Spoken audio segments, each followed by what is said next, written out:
Di Net 5, Cita, penyu itu merupakan hewan langka yang wajib dilindungi kan? Betul, saya setuju sama kamu. Makanya binatang penyu ini ya masuk dalam daftar merah, namanya IUCN atau International Union for Conservation of Nature. Saking langkanya. Betul. Nah, untuk hewan-hewan ini kan sejumlah ahli biologi Universitas Pamukkale membuat proyek yang namanya Dekamer untuk melestarikan. Untuk melestarikan, Dekamer. Apa saja kira-kira kegiatan dari Dekamer ini, Pip? Kegiatan dari Dekamer, biar lebih jelas kita lihat informasinya. Beginilah suasana pagi hari di Dekamer, sebuah proyek rumah sakit hewan yang ada di Turki. Para perawat mengeluarkan penyu-penyu dari kolamnya untuk diperiksa. Para ahli biologi dan relawan merawat Likia, seekor penyu tempayan berusia 20 tahun. Sirip Likia terluka akibat terkena jaring nelayan. Selain Likia, masih ada beberapa penyu yang terluka lainnya, seperti Ekodos, penyu hijau yang tidak mempunyai sirip kanan, dan Neslihan, penyu tempayan yang terluka kepalanya. En fazla sıkıntı balıkçılardan gelen kafa travmaları. Hayvanların direkt başına veya herhangi bir yerine vurma. Onun devamında yine balıkçılık etkisinden kaynaklı misina, olta yutması, çöp yutmaları. Bir de sürat teknelerinin açık pervaneleri ve diğer bot gezisi yapan teknelerin pervanelerinin açık kalması ki bunun için bir koruma modeli öneriyoruz. Penyu tempayan atau loggerhead dan penyu hijau berada di daftar merah hewan yang dilindungi. Diperkirakan ada sekitar 2.000 penyu tempayan atau loggerhead yang mendarat di pesisir Mediterania Turki. Sementara jumlah penyu hijau di kawasan ini jauh lebih sedikit, hanya sekitar 500 ekor. Pantai Istusu di barat daya Turki merupakan salah satu tempat kawinnya para penyu.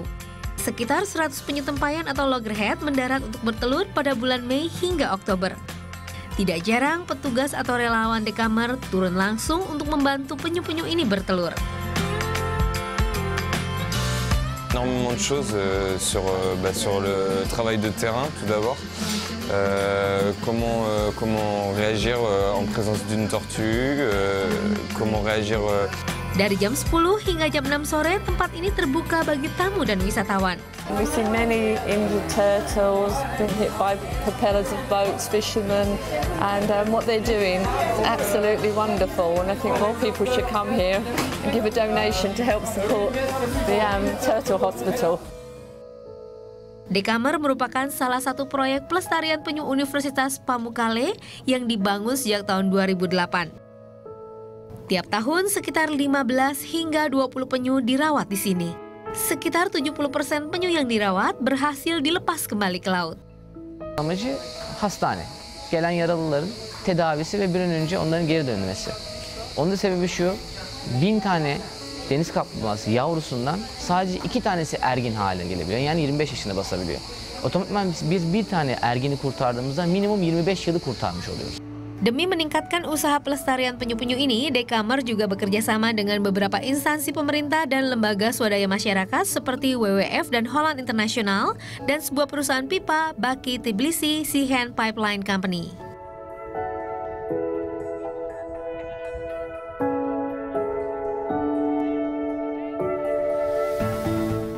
Wah, itu dia, semoga usaha pelestarian Dekamer ini berbuah manis ya Peter, karena nggak kebayang nih dari 1000 tukik atau anak penyu yang tadi misalnya lahir kan ya, hanya 2 yang bisa mencapai usia dewasa atau sekitar 25 tahun. Betul, hanya 2. 1 banding 1000 kalau tukik itu. Bayangin kan kalau misalnya penyu sebesar itu, tukiknya kan hanya sebesar kecil banget ya. Dia harus lewatin ombak, terus belum ada predator lain di laut. Jadi itu kesulitan yang dihadapi tukik. Betul. Jadi ini, tapi uniknya nih Cita ya. Jadi si tukik itu misalnya dia dilahirkan di Indonesia misalnya. Nah, itu dia pada saat dia akan bertelur lagi, dia akan kembali lagi ke tempat dia lahir di Indonesia gitu. Wah, berarti tidak lupa dengan tanah air beta ya. Dia luar biasa banget. Dan ngomong-ngomong ini masih tentang perjuangan, Pit, kalau tadi